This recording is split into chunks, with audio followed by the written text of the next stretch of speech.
work you've probably seen, heard, or read without realizing.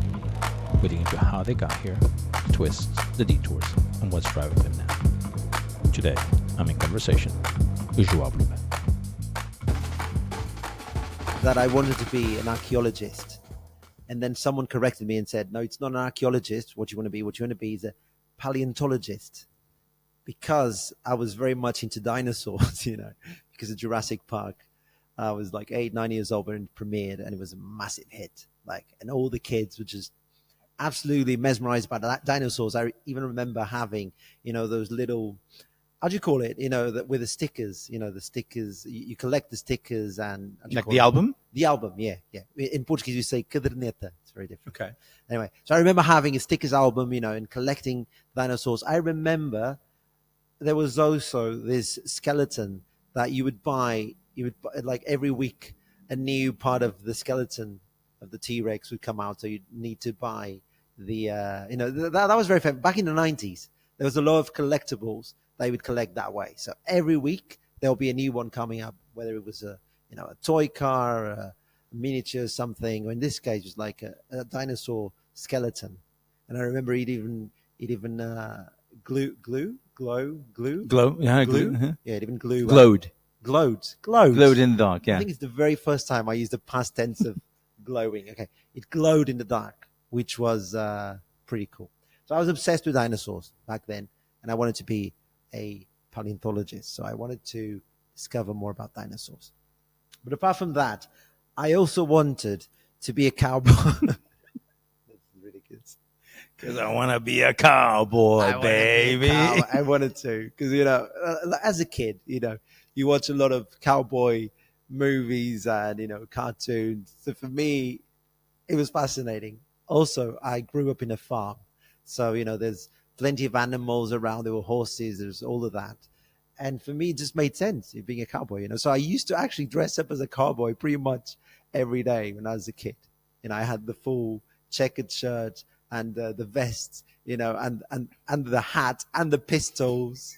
It was just hilarious. I loved it. Pew, pew, pew, pew, pew. All the time.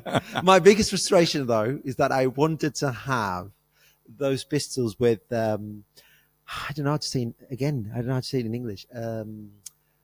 It's like dry. Yeah. The ones that you sound like basically, like blanks. What do you call that? It's like dry gunpowder. I don't know. Like blanks, basically. Like blanks. Yeah. Anyway, but those were more expensive. So my parents didn't want to buy me because it's too expensive and because it's dangerous, whatever. So I had just plastic, awful, fake plastic guns. click. So yeah. Anyway, that was fun. Wow. So you're in a farm. Right. Yeah.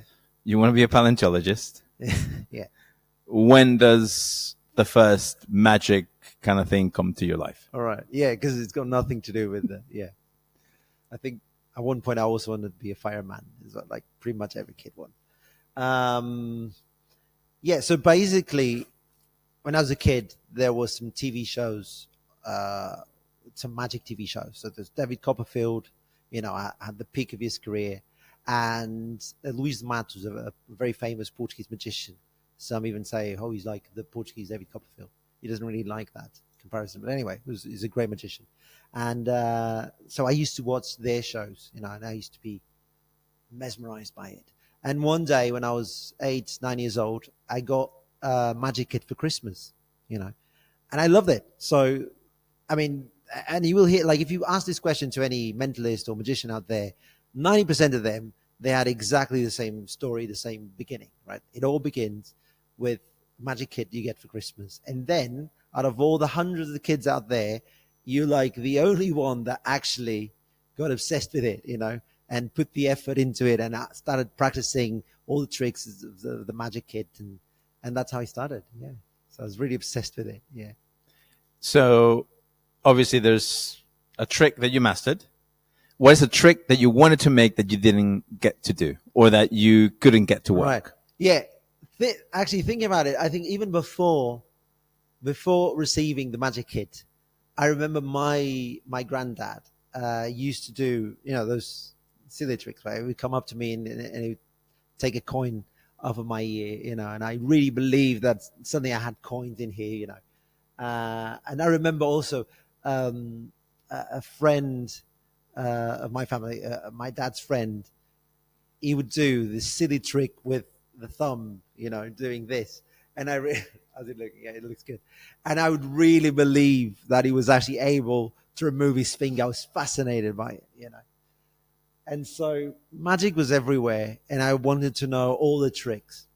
When I got the magic kit, the first trick I learned was actually kind of complicated, to be honest. There's a trick with coins where you have this kind of mini racket, if you will, where you can place a coin there, right? It's got like two sides, like a racket, but a mini one. And it's got two sides. And you would show that, you know, the racket was empty, and then suddenly a coin appears in the racket. But then you take the coin and you make the coin disappear, and it's empty again. So there was a lot of sleight of hand involved, but that was great. And I don't know, that there was a lot of tricks.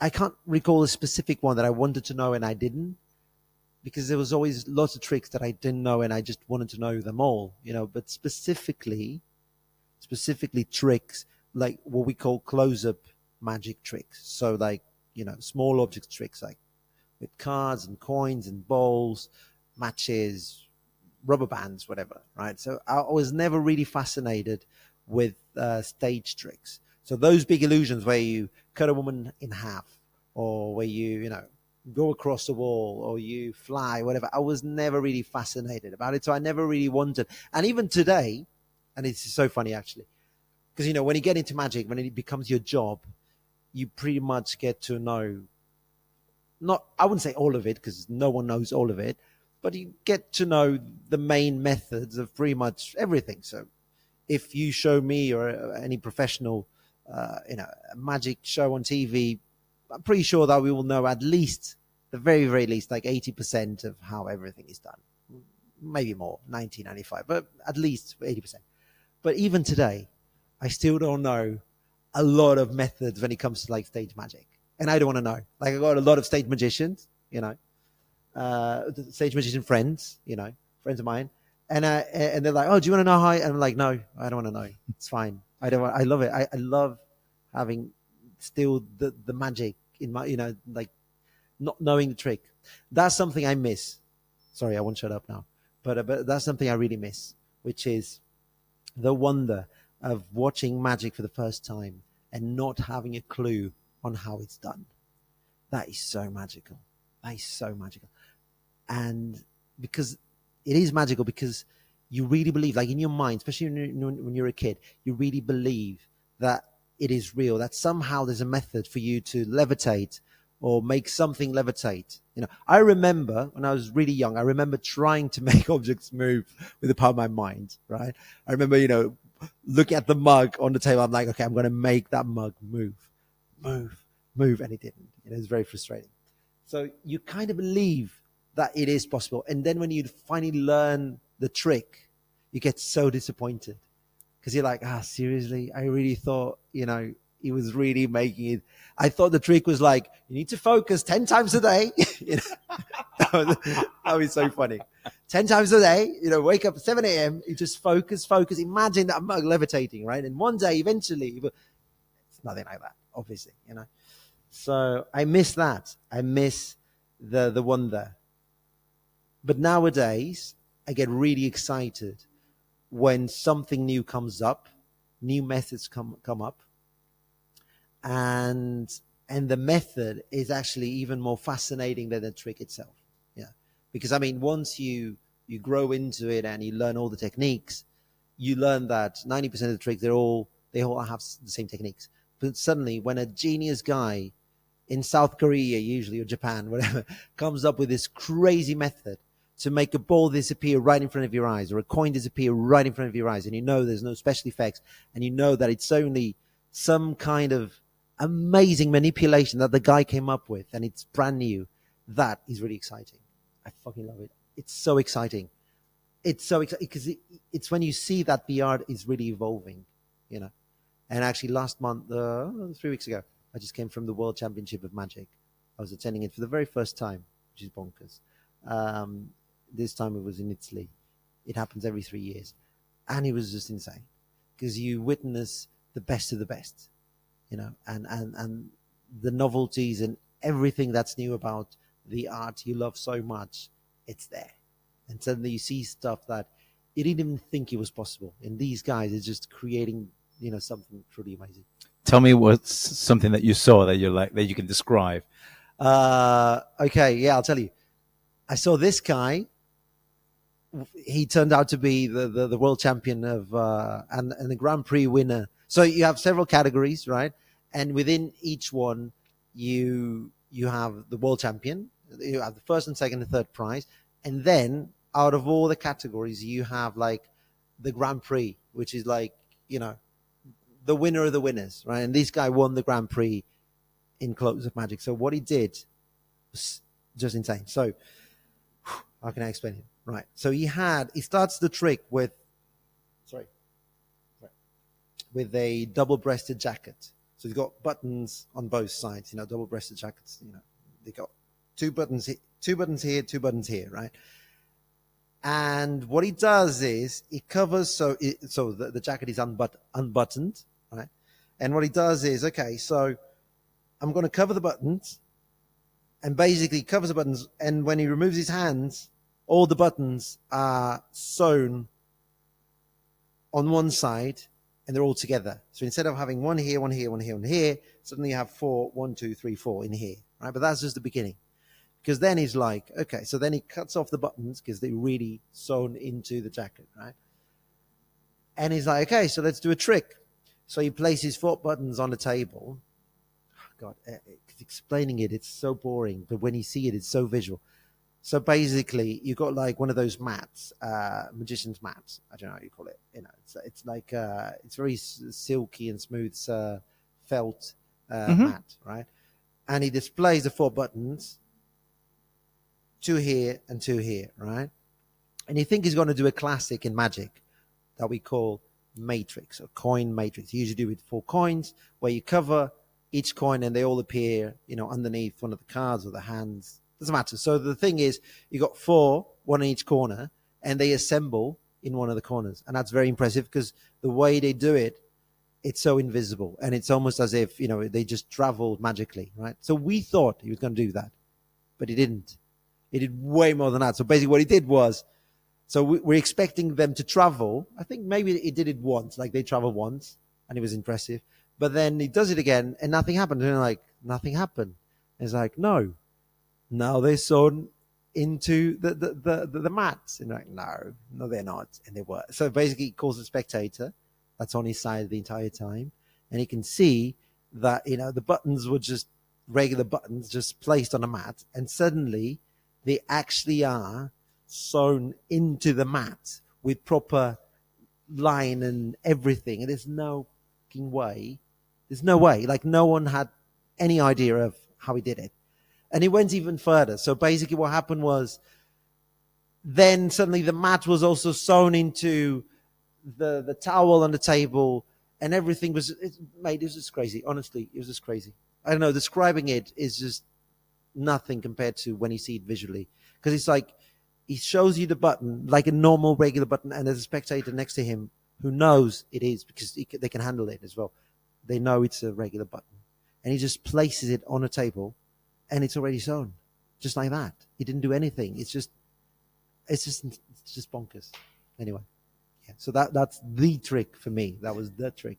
But I think it's amazing because it happens to us too, right? When I see someone doing something with technology or with light or with video or whatever, and I kind of hopefully go, how the hell did he program that? How the hell did he do that? You know, and it once again, it gives you a massive appreciation for the craft. Yeah. Right? It's like maybe someone in 5 years will figure it out, but it's just that first moment of seeing something going, wow. Yeah, absolutely. It's like AI nowadays. It's been doing things. Well, it works on both ends. On one end, it's like, it must be AI. So you kind of disregard it. On the other end is like, fuck, can AI do this? This is insane. Wow. we were having a do conversation about how AI is bipolar. Sometimes it's the smartest thing you've ever seen, and something is the dumbest thing you've ever seen. That's very funny. It's very true as well. Very, very true. Yeah. Okay, so you learn tricks. Yeah. What came first? Was it like you making a trick and then deciding, wow, this is amazing, I want to keep doing more of this? Right. Or making a decision that you want to go into that field of work and then you have to come up with your own tricks? First off, I never ever in my wildest dreams thought that this would become my job. There's absolutely no way. Because, in Portugal, specifically in Portugal, like we don't have a lot of, it's very difficult to become an artist full time. Almost impossible, to be honest, So as a parent, usually what you tell your kids when your kids are like, really loving, acting and dancing and any type of music, whatever, you always go like, oh, that's very sweet, but that can become your hobby, So why not doing, a proper degree on, why not becoming a doctor or an architect or, or a lawyer or something that actually pays the bills, So people are very pessimistic about it in general. And obviously I understand them because, it is the world we're living in, especially in Portugal. Bear in mind that every year when the government issues the annual budget, I don't know how you call it, but for us we call it budget, like the annual budget, where they say, okay, so we're going to allocate like 3% for 15% for health and 10% for agriculture. You know what I mean, right? Yeah. So the culture in general, so theaters, concert halls and everything related to performative arts, all they get is 0.4% of the annual budget. 0.4.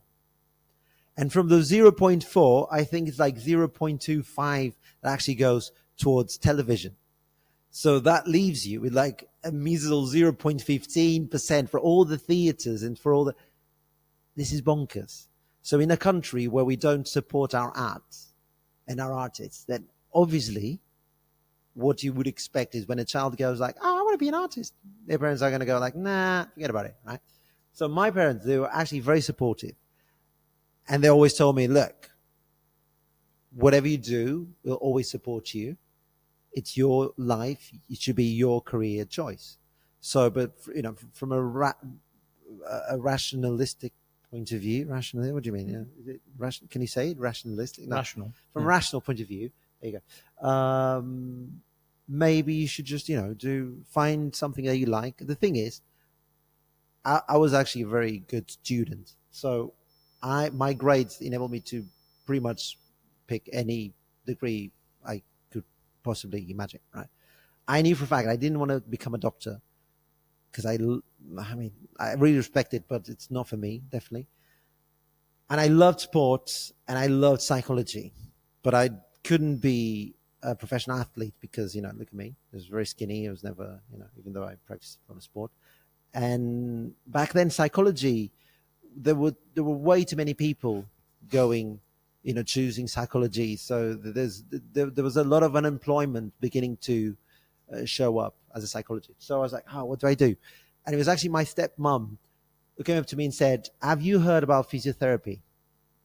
And I was like, no, what's that? Oh, well, And physiotherapy was kind of a mix between, right? Not exactly, but kind of a mix between sports and psychology, not in the sense of, psychology, but in the sense of, you're helping people out and you get to talk to them. And because most of the doctors, they don't even speak to their patients, they just go like, okay, so what are you complaining about? Oh, my elbow. Okay, so just take this, so it's like a 2-minute thingy. And I didn't like that.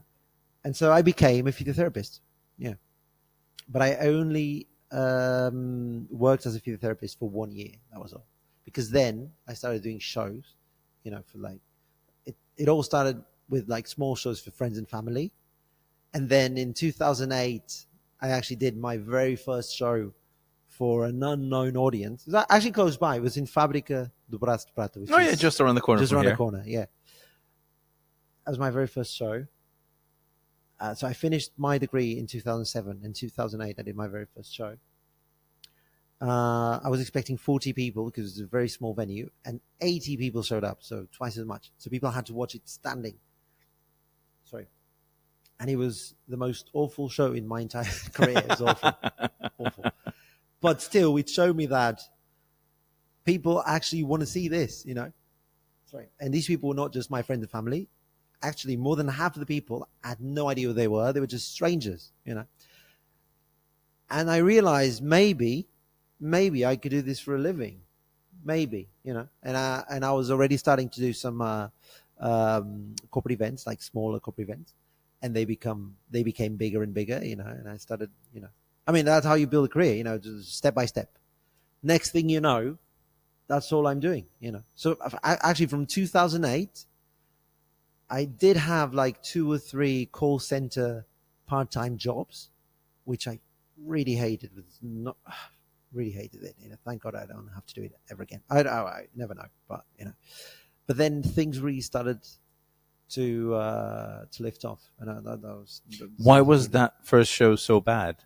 It was really bad because I was portraying a character that has nothing to do with me, because I had this stupid belief that if you're a mentalist, if you're a mind reader, you need to be very serious about it. Like, you can't do any comedy or anything because people won't take you seriously, you know, because reading mind is something very, very serious, you know.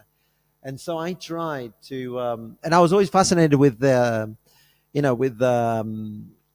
freak shows from the early 20th century, you know, the carnival and that kind of stuff, the variety acts. I loved it, and I still love that kind of aesthetics, right? So I tried to copy that. So I showed up on stage with one of those really old, how do you call that? Those suits, how do you call them? In Portuguese, you say frac. Yeah, with like a tuxedo. Like a tuxedo. Yeah, it's not exact. Is it a tuxedo though? The ones with the tails. Yes, yeah. Do you call it tuxedo? Tux, okay. Yeah. Okay. I thought a tuxedo was just smoking. Okay, but yeah. So I showed up with that, you know, and a proper top hat as well, and a pocket watch, and that's very vintage.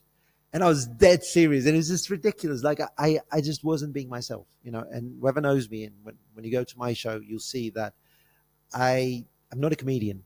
But I tend to do a lot of comedy, you know, in a very natural way with whatever comes, right? It's very much improvised. I mean, there is a script to the show, obviously, but there is also a lot of improvisation because you never know who's coming on stage and how you interact with them. So that's when I learned that I need to stop being serious and I need to just be myself, you know. What is the first trick that you ever, invented or created yourself? How would you call it? Mate, yeah, that's a great question. Yeah, invented, created.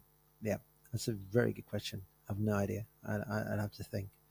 So the thing is, it's funny because you didn't ask me a question that everyone asks me, which is, so how do you come from magic to mind reading? And the reason being, and I'll just mention it, I mean, it's not that important, but it's kind of important. So the reason being was, I was very fascinated with Neuro-Linguistic Programming, which is something that shows up in the 70s, where basically they teach you how to program people like you program computers. But instead of using programming language, you use, you know, language, both verbal and non-verbal. So I became obsessed with the idea of actually using suggestion and influence, you know, and hypnosis to get people to think of what I want them to think, you know. So why am I mentioning it? Because that alone was very original. Even though there are other performers, and for me, there's like this massive performer that I'm pretty sure you've heard of, Darren Brown, you know, this British performer, amazing performer. He was definitely the guy, you know, the reference when it came to fusing magic and psychology and neuro-linguistic programming, you know, because he came from a hypnosis background, so he was using those techniques, which were very unconventional, right? So my very first venture into mind reading and mentalism was actually me trying to come up with very original methods of really influencing people to think of whatever. Like, I got 3 objects on the table, and I came up with methods of making you think of that object instead of that one, right? I would like subtly, I fucking hard to say. Subtlety. Yeah. I was subtly, yeah. because I can see it written, but I can't really say it. You know, that's when you see I'm still Portuguese, even though I got the accent. So I would certainly, point, for instance, to that object that I wanted to think, but not in a very overt way. Now I'll do it, very discreetly, or I would mention, if I want to make you think of, number 3, I could say something that, has the word 3 in it somehow, right? I bumped my car into a tree. Think of a number. I mean, that's stupid, right? But so I started coming up with little methods of, suggestion and influence that actually seem to work. And even today, I still use them in my show. And when I have magicians watching my show, they get really impressed by that because it's so clean and they have no idea. They always think there's a trick to it. I'm like, no, the trick is actually a psychological trick, and they don't believe it because it takes a lot of risk, right? You need to be bonkers to go on stage and actually do a trick that's not based on, trickery like physical stuff, but it's actually based on psychology. And I do a lot of that. But when I really started developing like really original, like 100% original stuff, was kind of recently. I've always done it throughout my career. Like all of my shows, like kind of original.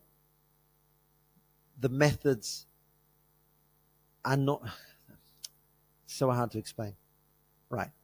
I usually compare magic and mind reading to Legos, right? So you can buy a Lego kit, right? And you can, with that set of Legos, you can build anything you want, right? And if I ask you to build a house, it's going to be different from my house, right? But it's still a house. So it's the same. When it comes to magic and mind reading, the methods, like the base, are just like Legos. Everyone's using the same Legos, but they build it differently. So it's all about presentation. And sometimes you build such a different Lego that people go like, there's no way he's using Legos. He must be using something else, right? But you're just concealing it. You're still using Legos. You know what I mean? So it's almost impossible to come up with something that's like 100% original, as in, I didn't even use Legos. As in, I used something else, right? So I always kept myself very original. I always created tricks that are very different, at least in appearance. The Legos were kind of similar. But now, for the past 5 years, no, more than that actually, 5 years was when it premiered, 2020. But since 2018, I started developing a show that's absolutely 100% original, because I tried virtual reality for the first time in 2017, December 2017. I was blown away by it. And that's why we're having this conversation today. Otherwise, I wouldn't have met you. I was blown away by it. And I knew I needed to do something with it. I needed to do mind reading with virtual reality, right? I had no idea how. And so I started developing my own methods, my own ideas. And even today, which is bonkers, like after all these years, and when virtual reality and AR and everything is so spread out, I'm still the only guy in the world doing that. So far, you never know. I think it's strange that I'm still the only one, but at least when I Google it, when I look for it, I see no one. Like even now, I just came from the World Championship of Magic, and there was no one even mentioning anything remotely related to it, right? And I actually showed it, the stuff that I'm developing, I showed it to some magicians there. They were completely freaked out. They had no idea that was even possible. I'm very proud of it. How does it feel to be as one of the few people that are seeing something? Like, how do you, like, it happens to me a lot, right? Yeah, where I'm going to a north, like I'm doing things and I have no North Star and I have no one to ask a question to. It's kind of me on my own trying to figure it out. How is it for you? But at least, like I have people doing Unreal and things like that. But how does it feel for you to suddenly realize like you are alone? Like, there is literally nobody doing what you're doing. For me, it was quite liberating, because so when this happened, I was going through a kind of a crisis in my career. Like, I was at the top of my game, I'd done pretty much everything I could aim for, all the main theaters, TV shows, corporate events, hundreds, thousands of them, and I was like, okay, so what's next? And I was really getting demotivated. Like I wasn't finding motivation in mind reading anymore. So I was actually venturing into other creative arts. I was like venturing into photography, which is one of my biggest passions, and videography. And anyway, so VR in a way saves me, because that's when I finally found something to make me reignite the spark, reignite the passion about my art. And so for me, it was very liberating, because I was getting tired of reading my. It's so funny, like when you see it from the outside. I was really getting tired of doing mind reading shows. I was even considering stop doing it for a while. I never stopped it because it's my bread and butter, obviously. But I was really considering it. I was really getting tired. And then virtual reality was like the light at the end of the tunnel. I was like, okay, this is it. Now I found something that is actually very, very original. Like no one in the world will ever think about it, because if you think about it, there's no, how can you build a bridge between two things that are so apart from each other? So it feels great.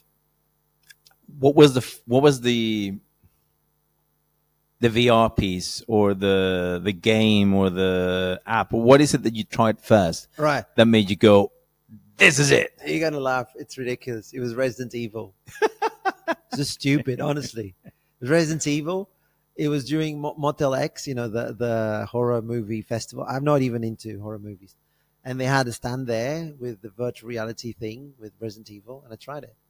I was like, this is so immersive. Because that's the thing. Like, you see all of these ads or movies or whatever where people are using VR and like, this is amazing. But you can never, and that's the most frustrating bit for me, is that you can never show people how immersive it is until they actually put one in their faces and fucking experience it, And that is like the most frustrating thing ever. Because when I try to pitch my products or my things to someone, they always go like, oh, send me a presentation. I'm like, yeah, I can send you loads of presentations. It's not going to be the same. You need to try it, right? So, Resident Evil. And then I had a friend who had a PlayStation, and he had, the very first version of the VR on PlayStation. And I tried some PlayStation games with it. I remember one where I was like running away from the cops inside the car, and I had a gun. I had to look out the window and shoot at the cops, from one side, from the other. And that was so immersive. I couldn't believe it would be that immersive. And I just loved it. That was my first contact.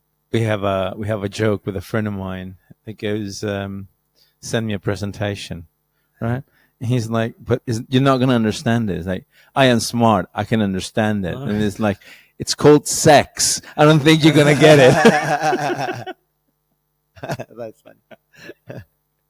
Like, if sex was a presentation that you try to sell to somebody, they would never get it. I think, mate, honestly, that's like one of the best analogies ever. It is. It's just like sex. Like when you're a virgin, when you're a teenager, you have no idea. You just fantasize about it. You have no idea.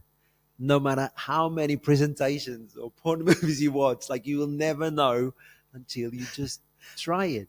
See, that's amazing. I'm going to steal that. I'm going to start using that. That's so funny. Talk to me about constructing right not a show, but like an act or a trick. I'll tell you about the very first act, the one that I was featuring in my very first show with VR. So I was already kind of, I wouldn't say fascinated. Fascinated is a huge word, but I liked AR, augmented reality. I was kind of into it, and I already had some ideas in the past of incorporating it into my shows, which is not that hard when you think about it. It can be something like, think of a shape, think of a drawing, think of a whatever.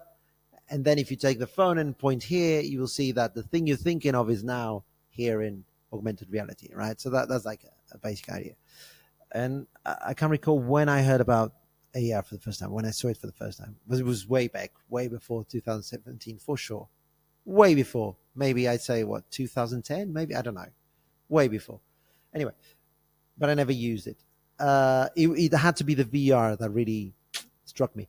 So the first idea I had was, wow, let me buy. So I bought, back in 2017, I bought a 360 camera. I bought the Insta 360 1X, the very first one. And that alone for me was great, because then I could pair it with my Oculus Go. Yeah, that's what I love about this specific type of tech, is that the Oculus Go was launched in 2017 or 2016, and it feels like it was 20 years ago, but it wasn't. It was only 8 years ago. You know, it's crazy. It is just crazy. So the first things I started tinkering with was my 360 camera and the Oculus Go, where I would stream those videos. What I would do is I would record a video of myself in a room full of objects, a 360 video of myself. And I'd be speaking to spectators saying, "Hi, how are you? So now you're on stage, but guess what? You entered this amazing reality where you get to be in my living room, right? And in my living room, as you can see, if you look around, and you can look around because it's 360, how amazing is that? Woo! In my living room, you have several objects. I want you to focus on one of the objects, to think of one of the objects, right? And maybe me, on like the real version of me, the live version of me on stage, will try and guess the object you're thinking of. You know, so this was the premise, right? And this was I had already done this in the past in another show years before, where basically I was interacting with myself in a video. So I filmed myself at home playing PlayStation or whatever, and then it was funny because it was not me on stage conducting the trick; it was me on the video. And it was actually me on the video guessing what the person on stage was thinking. So I've always loved that kind of interaction. You know, when you interact with yourself in video, it's nothing new. I mean, they've been doing it since the 90s or the 80s. Anyway. And so that was the first idea.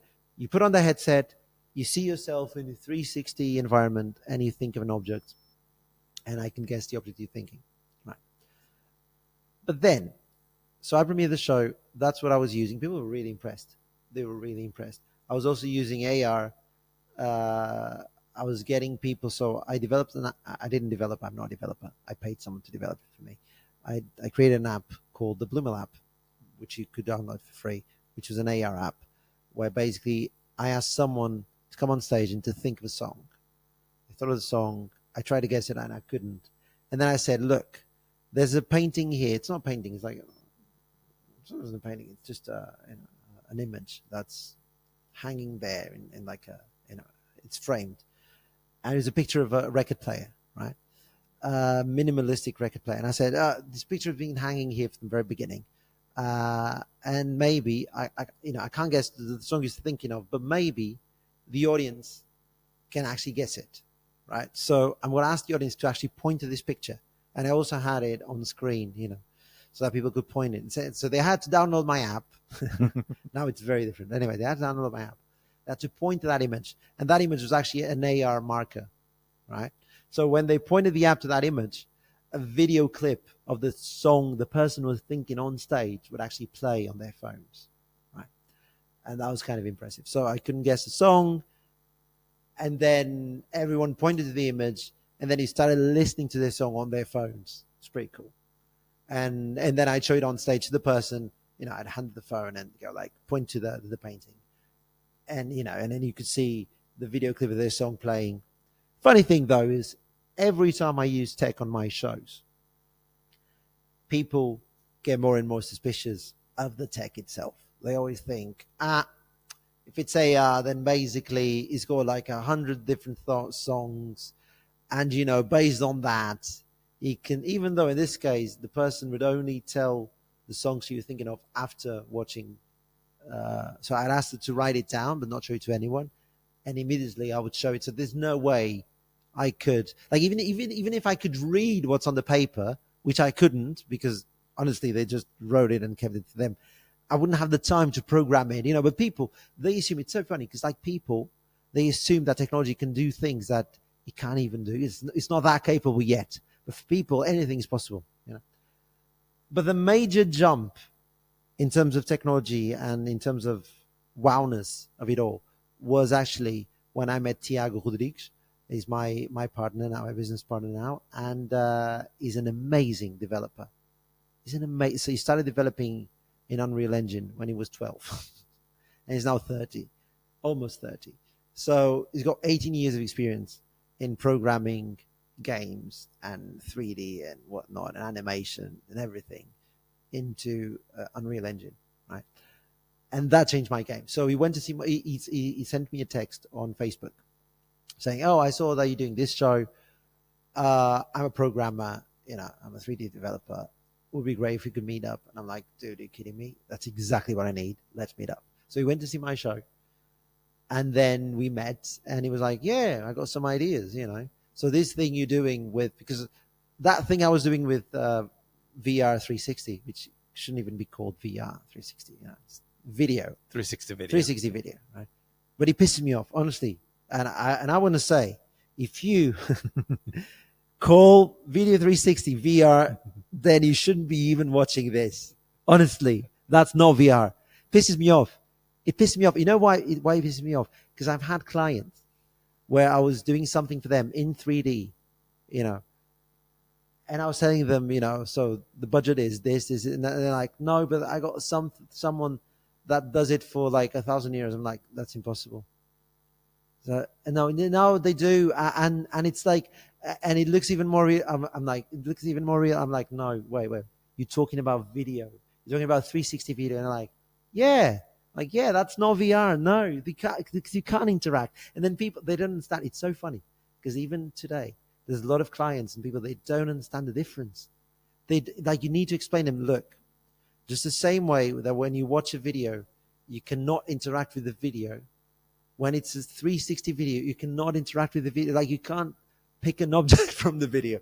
You can't even walk within the video. Like, you always stay on the same. Do you understand? It's a video. Sometimes they don't understand. Right. So that's, so we went to see my show, and then I was like, yeah, I would love to turn this experience into proper 3D. So let's say you got like a living room and you got lots of objects, but this time they can walk inside the living room. They can pick the object they want. Wouldn't that be great? Right? And we started developing something really, really cool. Really cool. Really different. And this is what took you to Abu Dhabi? To Dubai, yeah. To Expo Dubai, yeah. Yeah, so then we met Luis Martins, which you have interviewed as well. Luis Martins is a very influential guy within the VR AR scene in Portugal. He was the president of the VR AR Association here in Portugal, and he's an amazing guy. He's like the coolest guy. And his mission, he loves technology so much that his mission really is to, to get people to know each other and to, and to improve the quality of XR in Portugal and in the world as well.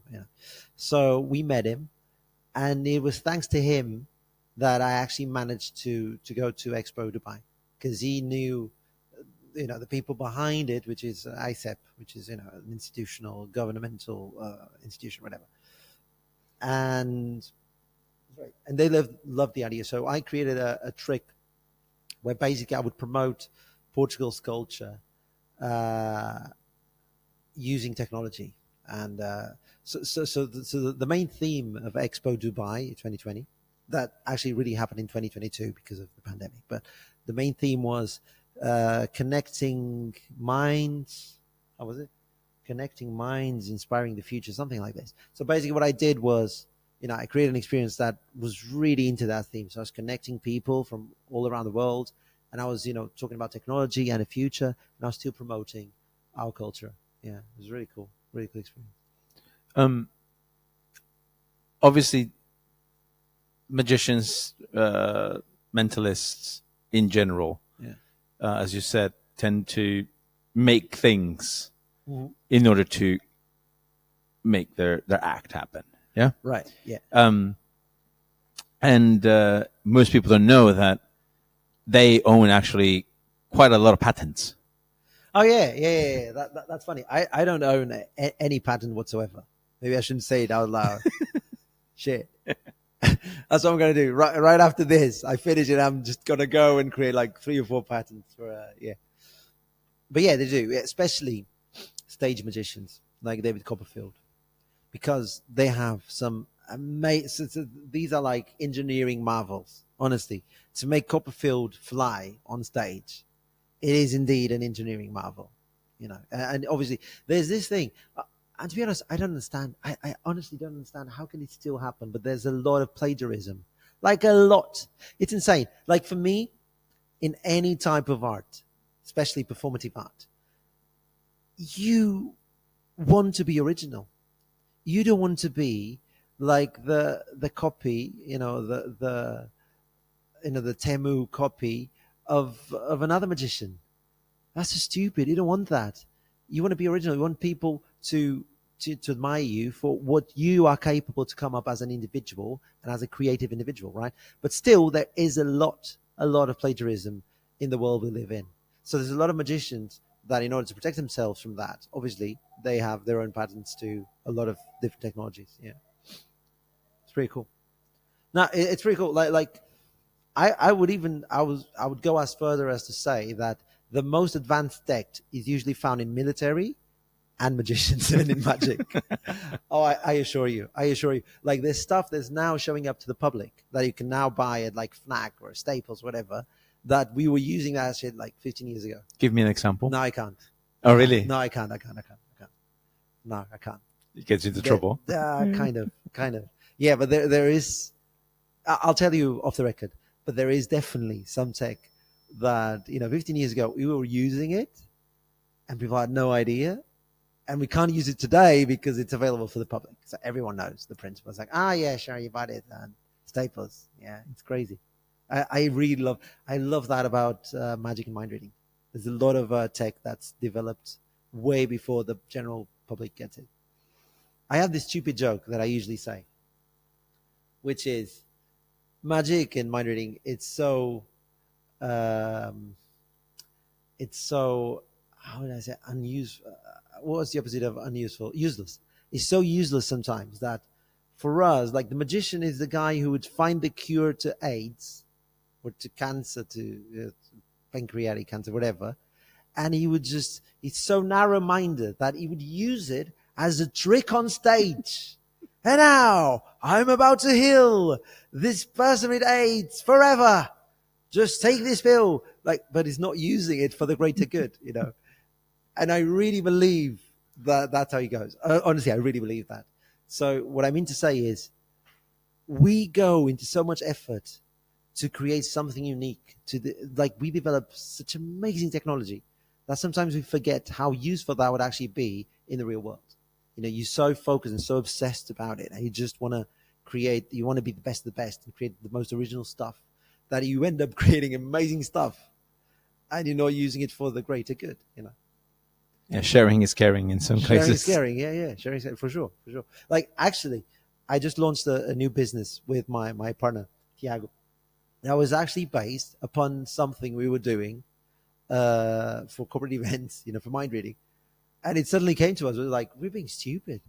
It was like the cure of AIDS. We're like, we can use this for business, and for industries and for marketing. And why are we just using it for mind reading? All of all the art forms out there, this is like the nichest of the nichest. It's very niche.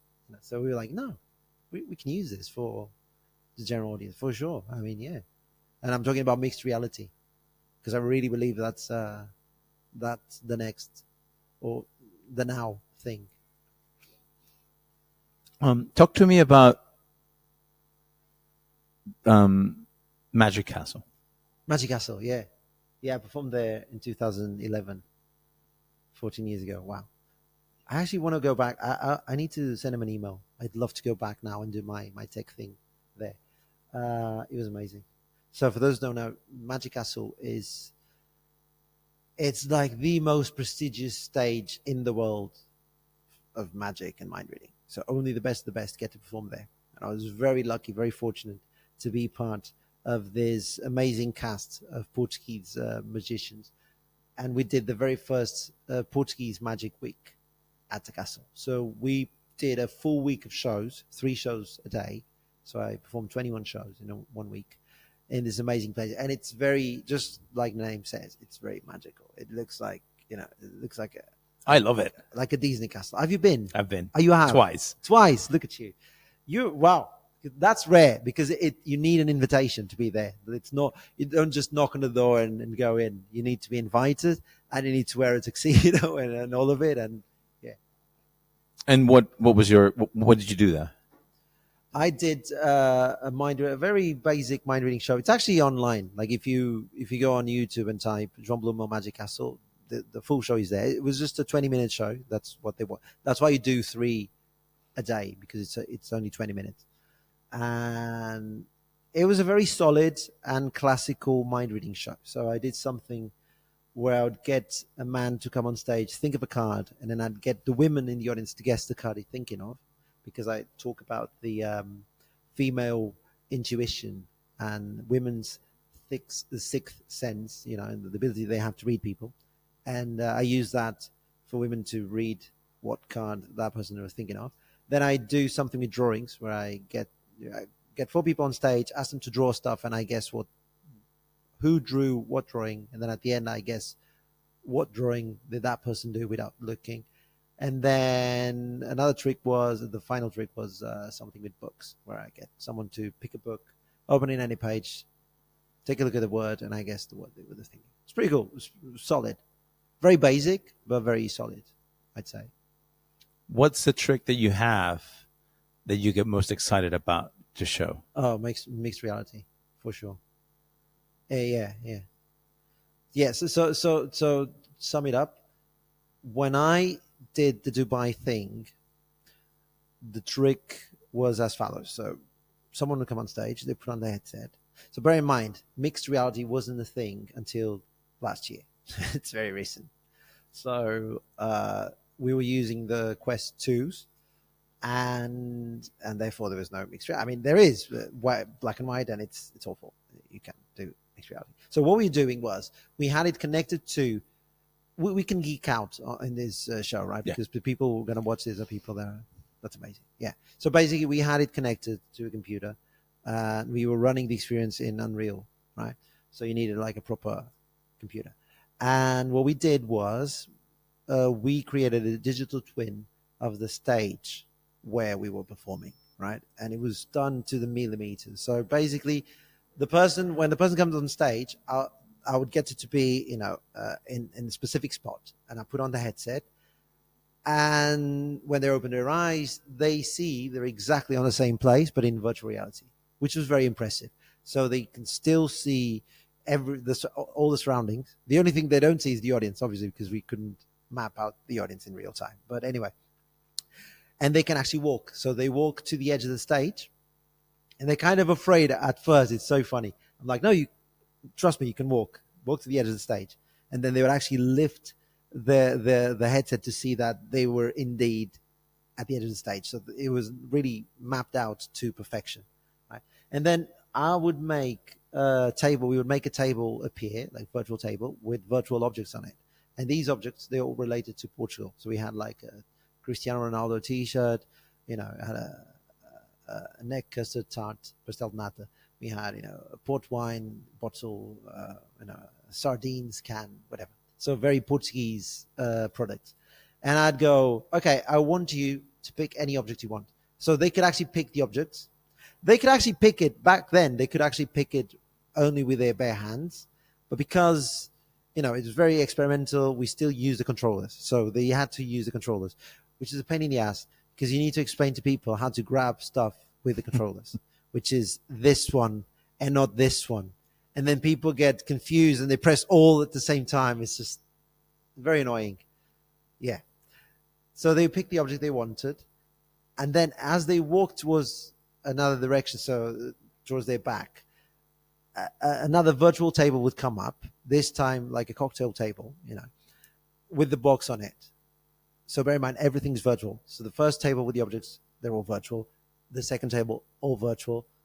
The box, all virtual, right? So the box shows up, and I go like, okay, so take the object you selected. Let's say they selected the T-shirt, and place it inside the box. And they were like, yeah, okay, sure. And close the box, and they would close the lid. And the moment they do that, there was an animation where all the stage would just start vanishing, and I would take the headset off, and they would see right in front of them the real life version of that table and the box, but they were just exactly at the same spot where it was before in virtual reality. So for them, it's kind of freaky. It was like, oh wow, suddenly something became real. Just a moment ago I was just interacting in the virtual world, and now this became real. And then when they opened the box in real life, inside was a real life object that they just selected. Right? And this was very impressive.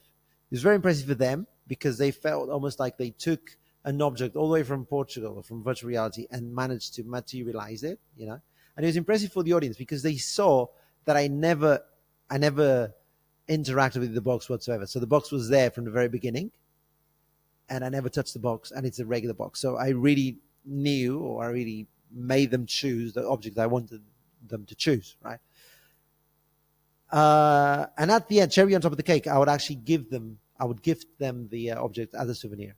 So it was great. You can imagine, like when they got the T-shirt, they were crazy. Oh my God, really? Can I really give the T-shirt? Yeah, you can. It's great. So it was a great way of promoting Portugal, and all these Portuguese brands that I partnered with. Anyway, fast forward to today.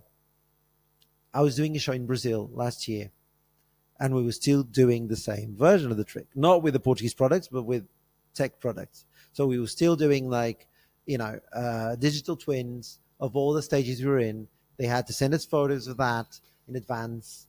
We had to map it out manually. It was a pain in the ass. We managed to create a new version where we're like, okay, let's just do, a general stage.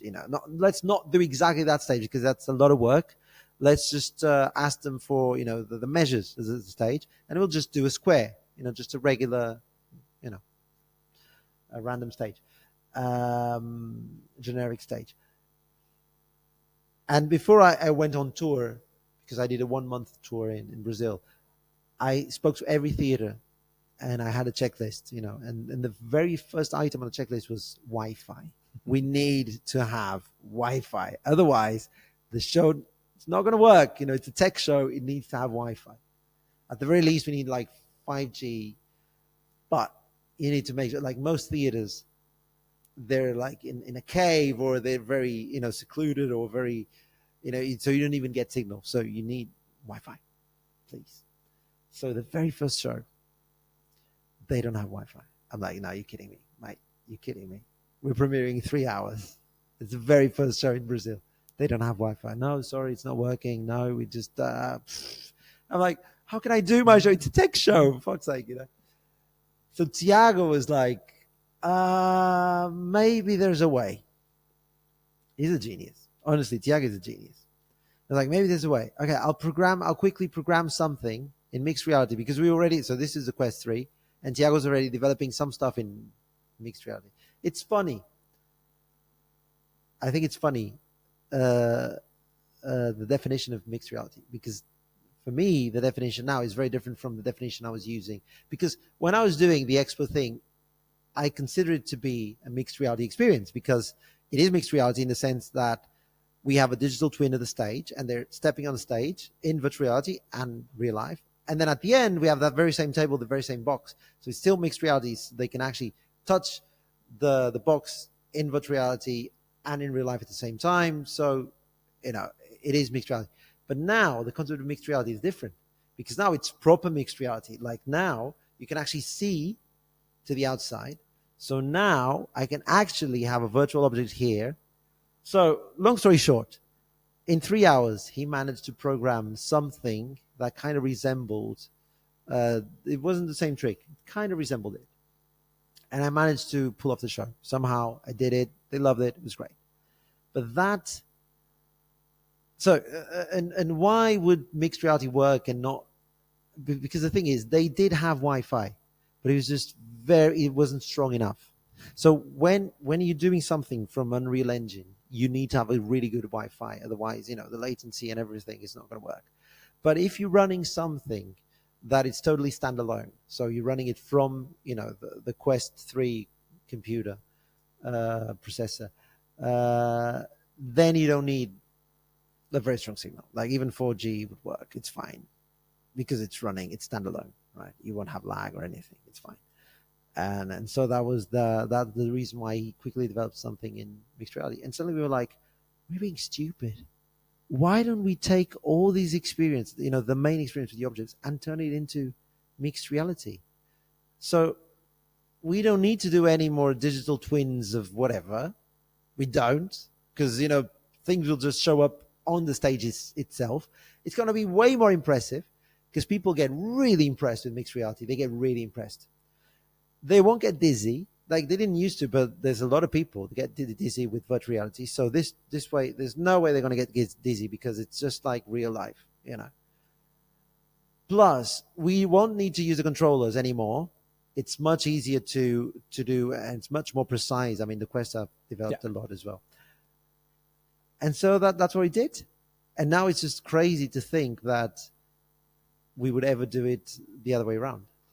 But it's amazing how quickly some of these technologies, move around. And I still think that when AVP came out, it kind of gave a kick in the butt to Meta, and then Meta had to speed up a lot of the release elements that they wanted to do. I still claim that some of the stuff that we're getting right now would have come out actually in like a year and a half later or whatever it is. But the Quest 3 was first. I mean, I think Apple kind of...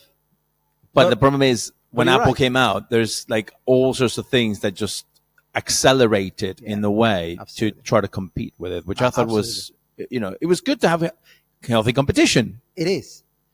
That's why I love competition. I love the fact that, when you have competition, you really need to work harder.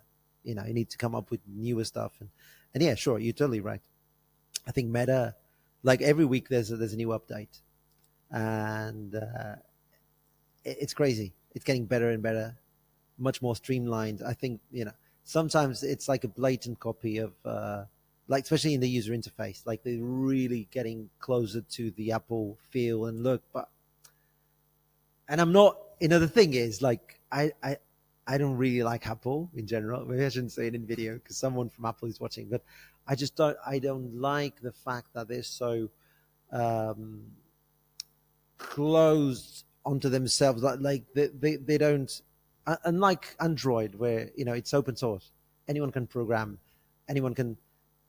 In Apple, it's like if you're not part of the ecosystem, Apple is made for you to have everything. If you have the phone, you need to have the laptop, you need to have the watch, you need to have the tablet, the iPad.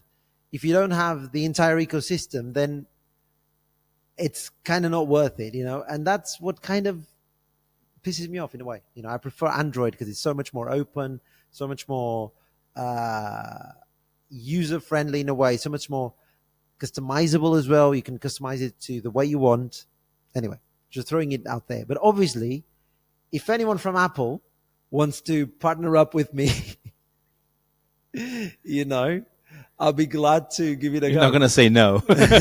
No, because, and honestly, I'm actually considering of buying an iPhone for my shows, only for the fact that most of the, magician apps and stage apps and stuff, like even like for instance in Brazil this happened. So I used to have a camcorder because I do love the old style. I used to have a camcorder on stage, and I would pick people by pointing to them, zooming in, and I would read their minds even from distance with a camcorder. And suddenly in the theater they didn't have a cable that was long enough. They didn't have like a long enough HDMI cable. And the guy's like, can we use my iPhone? Because then it connects to, the software on my computer. I'm like, yeah, sure. Let's use your iPhone. And again, I use his iPhone on stage, and I was like, yeah, it makes so much more sense. And still, it's a tech show. So even though I love, just the same way I love diskettes, for instance, I love the retro tech. So I love the camcorder. But now I stopped using the camcorder because the phone is so much easier. And you don't need an HDMI cable. You just do it over Wi-Fi or NDI. In this case, we were using NDI. So I even thought of buying an iPhone because of that. Because then on that same theater, we tried it with my Samsung, and it just didn't work. The guy's like, no, iPhone is better because I got an Apple, and it's just, I'm like, yeah, sure, you're right. Yeah. What's how are you using AI? I'm not using it as much as I should, maybe. I'm using it in a very basic way. but I'm developing other stuff. Well, I'm actually developing some amazing stuff that I can't talk about. I'll tell you afterwards. But yeah, basically, I do a very basic experience where I call people on stage. I go like, I'm scared about AI. So let's do a show off. Let's do man versus machine, me versus ChatGPT. Who's the best at reading minds? Right? Let's do a challenge.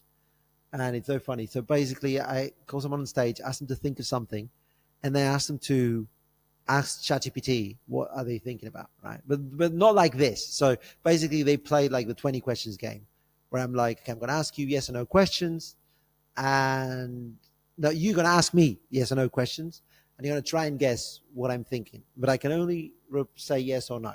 So you're going to ask questions like, is it an animal? Is it an object? Does it fit in the palm of your hand? Can you walk around with it? Can you kick it? And so I found out that ChatGPT is actually able to guess it in like 5 questions, which is really impressive. Yeah. But I need to control, so it doesn't work with like any object in the world. I need to give it a universe of like, say, 30 or 40 objects, but it's still impressive because like, most machines would do it in like 10, 15, 20 questions. He does it in 5. So it's funny because then what I do is, okay, I'll tell you what, if ChatGPT can do this in 5 or less, then I lose the bet, And usually, sometimes, actually, because, I kind of tinkered with it, so now you can guess it in 2 questions. Wow. Yeah, in a specific list, you can guess it in 2 questions. And it really is ChatGPT. Like, it's not an API that I developed. I know I could develop one, obviously, to make it guess it in 1 question, whatever, but I don't. Like, and I make a statement out of it. Like, whenever I do a corporate event, I will say, look, I want to use your company's login, if you don't mind. So let's use your ChatGPT. And they see it's theirs because it's their login. Usually I have someone from the company to come in and log in front of everyone so that they know it really is the regular ChatGPT. And it does in 2 questions, 2 or 3 questions. And people, they really laugh because they really think I lost it. Like, you lost the bet. But then I show them that I had already predicted what they were going to think. So even before they came on stage, I already had it, in an envelope or in a briefcase, whatever. So, yeah. So then I show them, look, AI is a serious thing, but it's not going to replace all of us, at least for now, Yeah. That's how I use it. But we're working on other different stuff as well. Yeah. It's one of those things saying AI is not going to take my job. Yeah, but you know what? I'm fairly comfortable with it because, so I went to this AI exhibition they had here in Lisbon. Pretty interesting one. Actually, it was organized by a friend of mine, where they had all these types of different AIs people could try in very different fields of knowledge, from banking to fashion to, industry, whatever. And then at the end, they had this tests, like a quiz, where they would see what's the percentage of what's the likelihood of you being replaced by AI. So like if you were a lawyer, the likelihood was like 90%, something like that. And I did the test, and it was only 5%. So I was like, yeah. They said, don't worry, not going to be replaced by AI.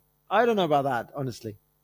I think entertainment in general is not going to be replaced, just for the simple fact that people still, at least today, still appreciate the talent and the showmanship and the interaction, I mean, going to a theater to watch a robot entertaining you, I would definitely go. I'll be in the front row. Honestly, I love robots. I think they're amazing. We didn't talk about it. I even partnered up with Sophia the robot, and I got Sophia the robot to read minds in Las Vegas 2 years ago. And that was pretty cool.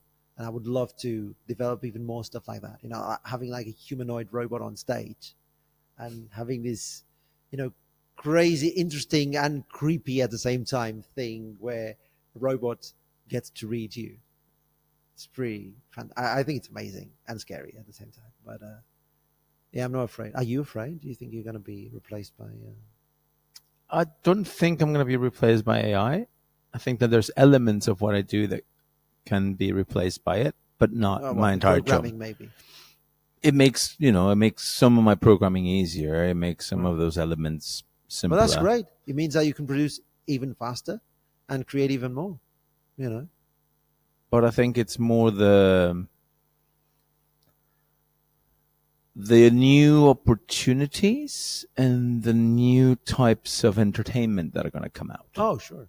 That's what I always say. What I always say is, look, just like with every evolution of the human being, you know, there are some jobs that obviously will become obsolete, but there are other jobs that will come up for sure. I mean, there's new things that, you know, Blockbuster used to be a thing. You would rent a VHS. I mean, nowadays it's just, but you don't see people complaining, oh, I lost my job at Blockbuster. No, I mean, there's plenty of other stuff that will show up for sure, you know, because even though I believe that humanity is so stupid and it almost seems like we want to self-destruct. The truth is, I don't think we really want that. And at least most of us want to survive and to live, you know, and to keep breathing. So ultimately, they will have to control it somehow. And honestly, I don't see it as like, you know, the whole doom you see where the machines will control us and we'll become, you know, slaves of the machines. I don't see it that way. I think we're slaves in a different way. Like we're slaves of our phones and internet and social media, but we're psychologically slaves. We're not like physically, you know what I mean? So I don't see machines like really taking over and slaving humans, and I don't see it that way. Do you? No. What do you think is going to happen? I think that there's going to be a massive integration as is happening right now. I think there is a bit of an AI bubble in terms of, I don't think everything is an AI bubble, but I do think there's a bit of an AI bubble. And I think that eventually we're going to settle into certain elements. And, you know, Netflix just announced like their use of AI and things like that. So I think it's for what? For shows. For And shows, yeah, so I think it's, you know, I think it's going to be something that we're going to start integrating more and get more comfortable with. But at the same time, you have to think about it. No one knew what AI was properly up until 3 years ago, 2.5 years ago. You know, Mid-Journey is so new. If you think about it, it's only 2.5 years. And now it looks like old news. It's so cool how it has all evolved. Because, I mean, AI has been around for a long time. People were talking about it. It just wasn't for the general audience like it is now. And it wasn't like you couldn't see, because the thing is, you needed to know how to program in order to use AI. But now you don't. Now you just prompt it and that's it. But then, you know, we go back to your trip to the Grand Prix, you know, to see this. Right. And you see all these new techniques and all the elements that... Yeah, and there's no tech involved. Well, I mean, there's a different type of tech involved. It was pretty cool. It's pretty cool. Actually, the guys who won the Grand Prix of mind reading and mentalism, they're an amazing act, by the way. And they're like a mind reading duo. They're a couple, actually. Very attractive couple, both of them. And they do like a very vaudeville style act where she's blindfolded in the middle of the audience, right? And or on stage, and he just goes to people on the stage and he picks people's objects, like personal objects, and she starts describing what he's holding. And he's not even in this, it's crazy because they do it flawlessly. And it's not just, oh, that's a phone. Oh, that's a credit card. No, it's like, okay, so that phone has a little scratch in the back, and I can see the cover of the phone is red and blue, and by the way, the app that he's got 3 apps on the, you know, whatever. And then when it comes to the credit card, she can tell you the number of the credit card. It's crazy. It's crazy. And then she can even tell, like, I think there was one. Yeah, I think in one of their demonstrations, she even got like the PIN number of the credit card, which is like, it's bonkers, honestly. It's amazing. And it's very old school. So it's nothing like high tech or anything. No, it's just very old school. It's pretty cool to see that, you know. And right now I'm kind of anxious of, so it's funny because it gave me kind of a confidence boost in a way. So I saw that, okay, so no one is doing anything remotely linked to what I'm doing right now, you know, which is amazing. It's kind of scary at the same time, but it's amazing. And I thought maybe I should participate. Maybe I should go and, and try to see if I can actually win a prize there. I never thought of it. It's the first time in my life where I'm actually considering, because I was always a bit of an outsider, right? It's funny when it comes to magic. So you got like two types of performers. You got general public mainstream magicians, which is my case, mind reader in my case. And then you got the magicians, which are people that are like incredibly talented and incredibly famous within the community. Like the general audience has no idea who they are. They usually have like 1,000 followers on Instagram. So they're like, in terms of social networks or anything, they're not remotely known, but they're immensely respected. Like everyone really respects them because they're like the teachers of magic, and they constantly travel the world, lecturing and performing for other magicians. Pretty cool. But I was always into the more mainstream approach. Like for me, I believe that, the performative art of magic and mind reading has to be for the general audience, to enjoy and to appreciate it, just as any other art form, like, cinema or music. I think it's the way to go. But honestly, for the first time in my life, I'm actually considering competing. That'd be fun. At least to show them something different, like, because I'm really proud of what I've achieved. And I think I'm just scratching the surface here. I think there's still a lot more to, and I'm developing a lot more stuff now with brain-computer interfaces, and I think it's gonna be cool.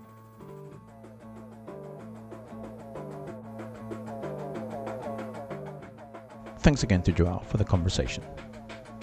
If you'd like to dive deeper, head to our Substack, glyph-podcast, for show notes, links, and extras. You can also follow us on Instagram and TikTok at glyph-podcasts. If you'd like to see a video of this conversation, head over to our YouTube channel. My name is Tupac Martyr. See you next time.